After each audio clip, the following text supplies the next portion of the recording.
Welcome to the Chess Channel, the channel where you can learn loads. We have a very special today, and this is for everyone who loves a good and strong Scandinavian challenge.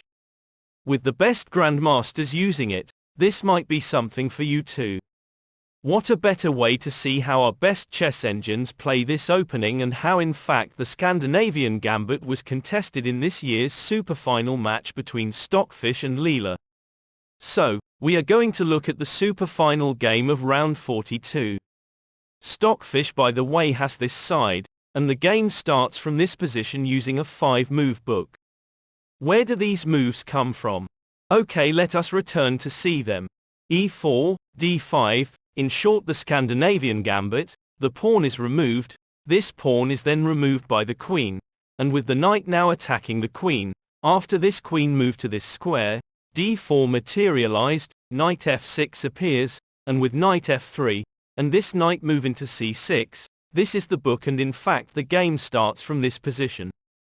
The Scandinavian has often been used at the highest of levels, but the success rate overall is mostly in favor of the player who assumes the white pieces.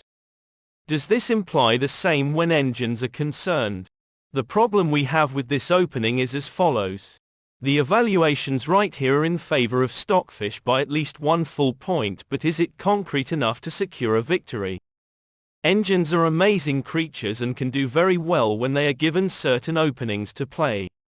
If you look at the history of the top chess engine championship throughout the seasons, the engine assuming the white pieces is the one that predominantly takes the lead. It would be a rare occurrence if an engine taking the black side wins, unless it is given a plus score when an opening book is used that favors it. In this game today, the statistics are not bound to change. Because this game is well in excess of 130 moves, we are not going to be able to explain every single engine response. In the meantime, if we follow from what we said in the title of this video, Stockfish has managed something that may be seen as unique. It is hardly the case any engine can calculate and enforce a checkmate in 100 plies. That in plain engine means does mean a checkmate is enforced in 50 moves.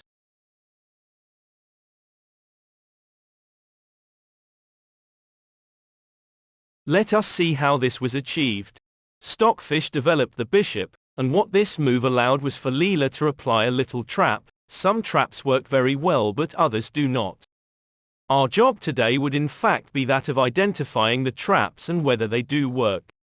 Not all traps work, but are we capable of identifying them? The Mieses variation in the Scandinavian is a very normal line, but the move that is off was that knight move to c6, a move that changes the game entirely. After the last move we saw, and that was this bishop move into c4, can you see what trap Leela had set up and whether it was sound? This is what the engine did, and when the knight was eliminated, the entire idea of this trap was to allow this follow-up attack. With both the knight and bishop in danger, you can only save one. Which one would you save and why? Stockfish in this point in time, took the pawn with a check, and when the bishop went, Stockfish could have attacked the queen with the knight, but in the end, calculated best to go for this type of approach. e5 from Leela resulted to this type of attack, and because this pawn in a way needs to be covered, Leela does block it by developing the bishop. The continuation was equally exciting in a way. Just like in their previous game which followed the exact same opening, Stockfish jumped the knight in with a check. The king retreats now the back rank, and what this move actually does, is to lock in this rook from the game. With Stockfish calculating best to castle long, Leela retreats the queen, and this move in its own right creates an attack on g2, does it not?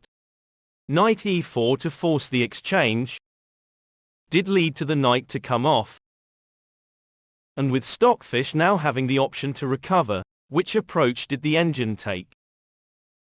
To avoid complications with a potential attack on the queen with bishop f5, Stockfish used the queen to capture, and the idea here is to trade in the queens. Leela was not agreeing with this premise and instead approached the game by developing the bishop just in case there was going to be an exchange. As soon as this position was reached, Stockfish does not trade, but this is how it attempts to make progress. And this is where the game gets that bit more complicated. Though Leela's rook in the right corner cannot make it into the game right now, this rook on the left has way more flexibility. This rook on the left in fact is planning to be used to attack the queen, and Leela will use both the support of the pawn and the bishop from the 7th. So, with Leela developing the rook for obvious reasons, Stockfish came up with the sort of attack. If you take the bishop, this bishop can now be removed by the queen, and at the same time the knight on d5 is fully covered by the rook on d1. There is a trap in place for those who might not be aware. Should this pawn come off, the incoming fork is nasty enough to seal victory. For this very reason, Leela chased after the queen in this way. Stockfish backs off the queen to safety, and with now the rook backing off, f3 followed, and what Leela is now concerned with is how badly this rook has it in the corner of the board. Leela had no problem coming up with this pawn move. What this does, is to allow now the rook to come into the game using a slightly different avenue. Rook d2 did lead to the rook to find the 6th. The bishop on d6 is traded. Leela uses the pawn to capture, and what Stockfish does was to go for this pawn move on the king side. Does anyone wonder why this move was made? If you check out the super final game of round 41, the game followed exactly the same path but with just a minor deviation. In short, though not every single move was identical, we still got to experience the same exact position. Just like Stockfish did in the previous game, Leela too came up with this attack, but the hit on this pawn was intercepted by this knight retreat. With the knight on c3 doing two things in one, the auto-attack on the queen resulted to this response. Queen f4 was ideal because there is a pin paralyzing this rook until things change. King b1 resulted to this bishop repositioning. The rooks here are joined up, and purposely, Stockfish is not looking at attacking this pawn on d6. In fact, Leela encourages this offensive by getting the rook to find the back rank. So why can't this pawn be taken? If everything on d6 comes off, though Stockfish would be a pawn up, the problem is created with this kind of advancement. Should this pawn be removed by the knight? If you take on e4, whatever you choose to do, this exposed rook cannot stay here on d6. At best, there is this interim check, but as soon as the king moves to the rim, rook d1 is going to save him but is not going to be enough to save disaster from striking. Coming back to the game, if you choose to back off the rook at this point, disaster will still strike. Simply remove this pawn, and if you take and take, okay, this pin can easily be resolved via this incoming check. Queen f7, get rid of the queens, and though you might expect some sort of equality here, this is far from it. The bishop is way too powerful when compared to the knight. Rook f1 for example will lead to this attack, and whatever you do, something has to give. When the rooks come off, this pawn can now advance, but how long would it take to get the king to reach this isolated pawn on the king side? The bishop on g2 need not even move. So far he stays here. These pawns on the queen side cannot be attacked. Once again, coming back to the game, all this started with the removal of a pawn on d6. Stockfish actually never touched the pawn on d6. It opened up a spot adjacent to the king. And at this point, this is where the super final game of round 42 begins to take a different path to that of round 41. King h8 led to b3, and after rook e6, a4, and queen h6, Stockfish opts for this queen repositioning. King h7, king b2, queen g6, and rook e2 resulted to this rook lift, Stockfish here jumps the knight into the center of the board, and the game here begins to slow down. Rook f8, Queen h4 keeping the queen on g6 to control h5, did lead to Rook f7, Rook d3, and now via this response, the queen's job on h4 is done and Stockfish returns her to the first. Bishop c6 resulted to the bishop to come under fire via this knight repositioning. Leela backs off the bishop and what we saw here was a series of waiting moves. Many of these were repetitive and we shall skip any analysis. So here we go. Knight c7 attacking the rook. Rook f6. The rook is attacked again. Rook e6. Rook c3. Queen g6. The rook comes under fire again. Rook f6. Queen d2. Bishop c6. Stockfish once again attacks the rook. Rook e6.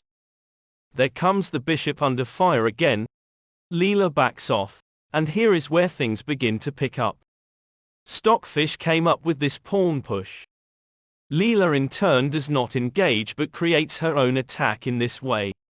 Rook e3 to cover. Resulted to this rook lift. Stockfish in turn decides to get rid of this pawn and there is a trick here. It is very easy looking at the moves, but can you afford to take this pawn out of his misery? If you take, what are the repercussions? One repercussion has to be this hit on d6. Take with the queen and you might not hear the end of it. If you start with this knight repositioning, how far would this attack get you? In short, not very far. This fork is self-explanatory. If you take the rook for starters, it's all about this spot on g6. Use it to sneak in with a check, and when the king is forced into g8, take again with another check, and Leela would be going nowhere. King h7, check again, and when the king returns to where he stood earlier, you still need to work hard to figure this one out. Do you remove the rook on e3, do you eliminate the bishop on d7, or do you opt for a third alternative? For those who want to know, the best move appears to be the removal of the bishop. Should you err and remove the rook, why would this be a disaster? It's because of this incoming check. King f8 is a mate in 1 with queen e8, and king h8 is equally a mate in 1 with queen e8, and this would be the end of the game. We saw nothing like this in this game of round 42. This poisoned pawn was not challenged and this is how Leela played it. Rook d3 did lead to rook f6. There came the knight into the equation. Leela repositioned the rook. And with Stockfish coming in with this attack, Leela decided to cover by getting the bishop involved. Queen c4 resulted to this rook response. The rook here on e3 decides to back off and there was a deep reason for this. Rook e8 resulted to the attack on the bishop, and this is the point where the game shifts to the next phase. Leela was looking at a potential attack on the queen but avoided this line. She wanted to make a bigger impact and chose to get her own queen involved. So, when this challenge was presented, the bishop was removed first, and as soon as the queens disappeared, Leela picks up the knight. At this point, everything broke wide open. d6 was eliminated. The same happened with this pawn on f3. There goes c6. h3 also disappeared. And look how fast everything went. Have you noticed how many loose pawns were there and how many more we still have? 60 moves have already been played, but we do need to rush things because we are not even halfway through. Let's hope we can do this slightly faster and without compromising. This endgame sort of position is where engines do best, but do we know why? It's because the board is open. A key response which can make all the difference is about to unroll here. Can we see what Stockfish did? It was this key move into c5. Leela here removed this pawn from the rim. Stockfish does exactly the same with this pawn on the other side. And with this pawn now advancing, the idea is to get rid of c5. Rook c6 covering resulted to this attack, and with c5 basically secured, this is going to be a beautiful ending. c4, which was another key response, did lead to this pawn to advance further. Stockfish now advances the king, and Leela is able to calculate how deep this position can go. She returned the rook to the back. The king here makes his way into the fourth, and with Leela reaching the second, was there any cause of concern? This was how Stockfish responded, but can we see why? It is easier than you think, provided you do not spend too much time thinking. Right after this rook response, Stockfish returned the rook to the second, and as soon as this check unfolded, as soon as the king backed off, c5 could have been eliminated, and yet this is how Leela plays it. It looks like a blunder, but is it really? As soon as this pawn was removed, c5 also went, and with the incoming check on c4 lurking, Stockfish manages to block it in this way. Rook h5 did lead to this attack. Leela avoids the trade via this rook lift, and as soon Stockfish challenged the rook again, Leela avoids the confrontation for the second time running. Rook e5 did lead to this attack. There comes the rook into the equation, and now via this rook repositioning, rook d1 to intercept, returned a repetition. Rook e4, rook h5, and rook e5 desperate to trade, but Leela is not interested. Rook e4, rook h1, and this time Stockfish has enough and opts for this king move. It's an extremely powerful response, and let's see why. King g6. And here Stockfish goes for it. Leela is an extremely powerful engine, but at times she behaves like a rookie. With her choosing to return with her king to where he stood, had this constituted a blunder in its own right? If not, this had to be an obvious loss of tempo. Rook b5 was followed through via this check. Stockfish advances into the third. Leela sneaks in with this rook. And with Stockfish now challenging the rook, Leela once again retreats to avoid the trade. King b4 did lead to this incoming check. And after king f4, Leela goes after this pawn. Stockfish has king b5 but reserved this response for later. The engine sneaked in with a check, and when the king found the back rank, surprisingly not king b5, but something else instead. Can we spot how Stockfish reacted? This is what the engine did. The idea is that should everything on c4 go, king b5 would spell the end, and for this reason, Leela avoided the line. She therefore walked with the king. King b5 now appears, and with the rook now finding the back rank, Stockfish challenged the rook. Leela checks. The king hides behind the rook, and with now via this attack, you cannot believe the game jumped into a marathon run. Stockfish calculated best to advance the pawn. Rook f8 resulted to this rook repositioning. Leela here redirects the rook to attack this pawn. And here again, Stockfish responds in slightly a peculiar way. Not rook d6 to stop the taking, but this rook move instead. Any ideas why this move was made? Before answering this question, if this pawn on the queen side did not exist, would you think this is a draw? If you are able to answer that question, let's switch to question number 2. What if we leave this pawn on a6 where he is and remove c4 instead? Would this be a draw? The answer to both questions is yes.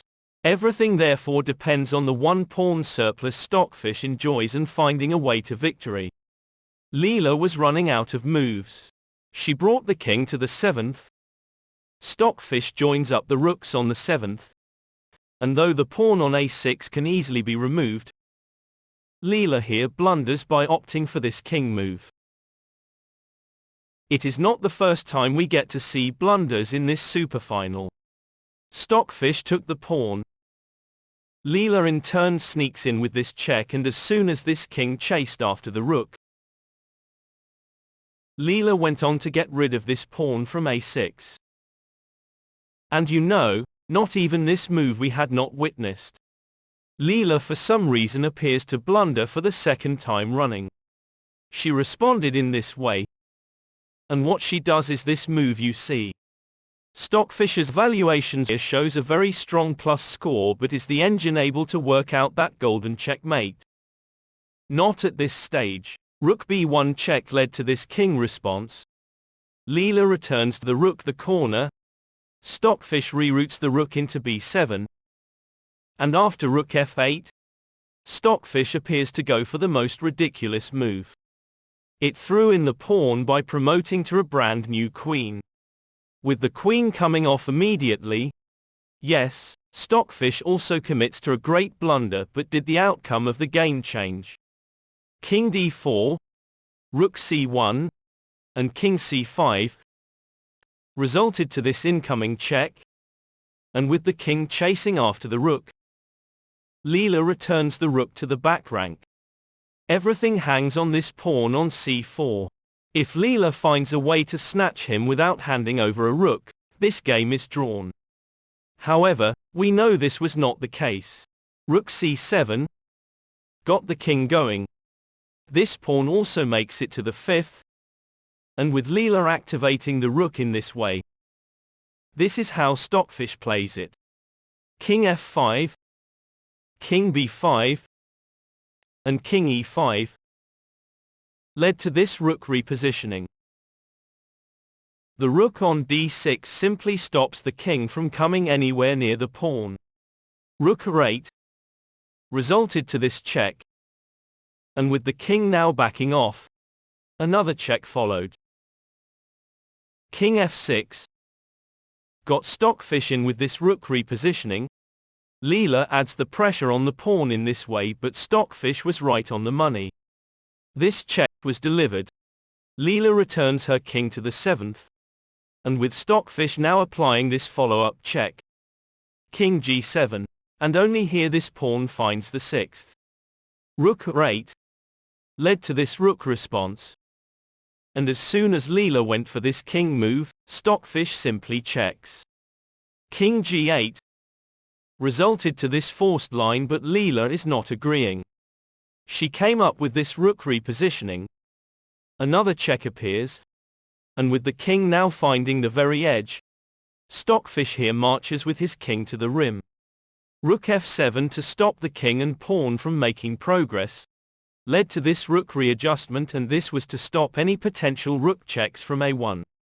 King h7, rook d5, and king g7 resulted to this king move, and with Leela now advancing her king into g6, Stockfish finally goes for it. The engine came in with this challenge. Leela strongly rejects it, but what she did was to reinforce her attack on this pawn. Rook c5 stopping everything, led to this check. There goes the king to the rim, and with another check unfolding, Stockfish simply repeats. Another check led to this blockade. Leela goes on to attack the pawn again, and now with rook c7, rook e6, and rook c8 we have reached 130 moves. And because of this game being so long, we pretty much suspect no one else out there is willing to cover.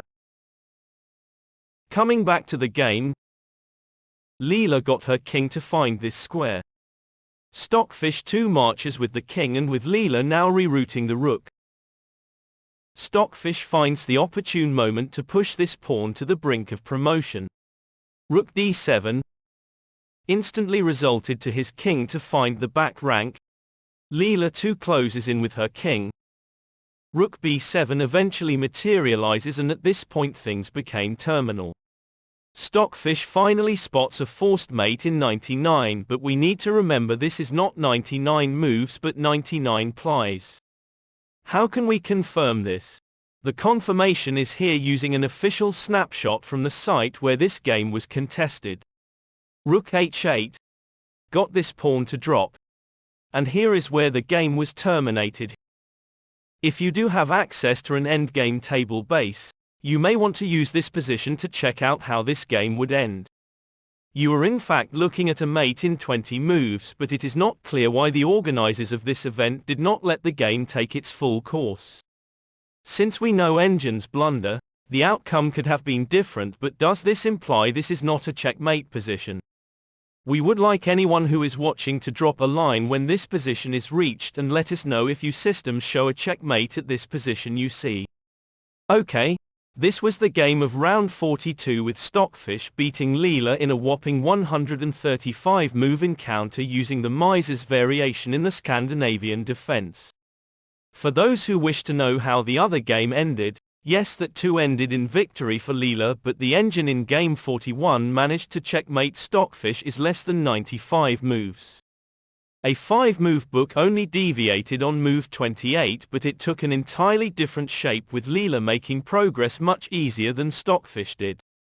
Though Leela lacks behind in this superfinal, she is much better equipped playing certain openings, and this one using the Scandi, she performed well better than Stockfish. We would like to apologize in advance for having to compromise this game, but it would not have otherwise been possible to feature due to its extensive length. One thing for sure though, we can guarantee this game will not be found elsewhere online or elsewhere using the analysis we did. And this was it from the Chess Channel. We look forward to seeing you again with another brand new edition, and until then, God bless.